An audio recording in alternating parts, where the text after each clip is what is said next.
So today I'm going to talk about traumatic reticuloperitonitis, or it's more commonly known as hardware disease.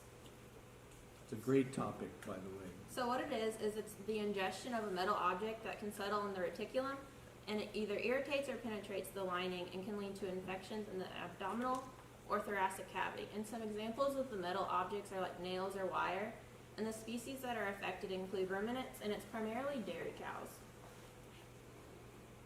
Some of the signs and symptoms. The signs and symptoms, they can often look like other diseases and issues.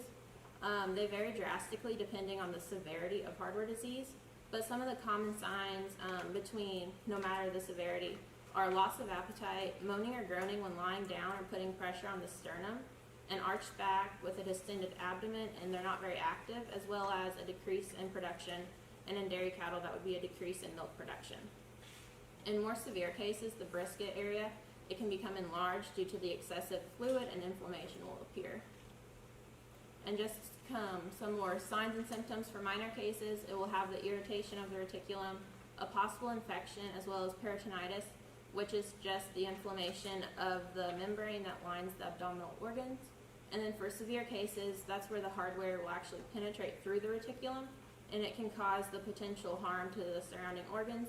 As you can see here, the reticulum, Yeah, point that out with your little... it's right here, and then the heart's right here, so that's an organ you really don't want to puncture or have any damage to. And then it will also have infections in the abdominal or thoracic cavity, and if it's not treated, possible death.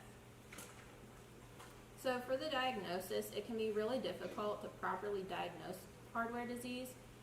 It can easily be confused or observed to be other diseases or illnesses, such as like abomasal ulcers or other issues like that. But some possible tests they do to diagnose this is they do a withers test, which it can be seen in this top picture right here. They'll pinch the cow's withers and observe their reaction. A healthy cow, it will nudge the pinch and move downwards, whereas a sick cow, it will stay still because the downward movement causes them pain. And then here in the bottom picture, they're doing the grunts test, and that's where they apply upward pressure to the sternum region. And in a healthy cow, they're not bothered, whereas in a sick cow, they'll grunt, kick, or act uncomfortable. So as far as treatment option goes, in most cases, antibiotics will be given that will help control any infection or possible infection. Normally the most common treatment is a magnet. It's the cheapest, and it traps and immobilizes the hardware. In special cases where you have an extremely high producing or high valued animal, they'll do a ruminotomy, which is a surgical approach to the interior of the reticulum to remove the hardware. And then also in some cases, if the animal is a market animal or just has little to no value, we'll just go ahead and slaughter it. So a little bit more information about the magnet. It's administered orally. It's given with a balling gun, which is right here in the middle, just like you'd give them a pill. The magnet, it settles in the reticulum, and it attracts any metal that is ingested. As you can see in this picture right here, you can see all the metal objects in that cow's reticulum attracting to the magnet. And it prevents the metal from penetrating, irritating, or leaving the reticulum and its lining, and it's commonly used as a prevention and or treatment for hardware disease. So in hardware disease, prevention is obviously key. It's a lot cheaper and more effective to prevent something instead of treating it once it already happens. So some of the common prevention measures are administering the magnets into the reticulum, and this is normally done around a year of age. Also, it's good to regularly check your pastures and fields, as well as check your ground or processed feeds before feeding, just to make sure that there is no metal objects in them. And there are my sources. Are there any questions? Questions about hardware disease? Yeah, very good. I know you said common in dairy cattle. Another place you would find it would be feedlot cattle.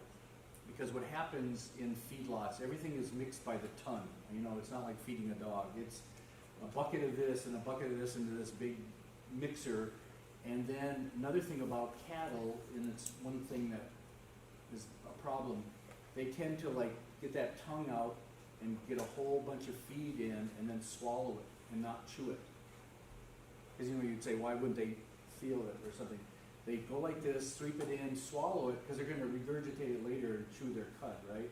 So they tend to be shoveling it in, and bolts and wires and stuff from the equipment gets in there, and It's kind of crazy because that reticulum is right next to the diaphragm, and then right cranial to the diaphragm is the heart, okay?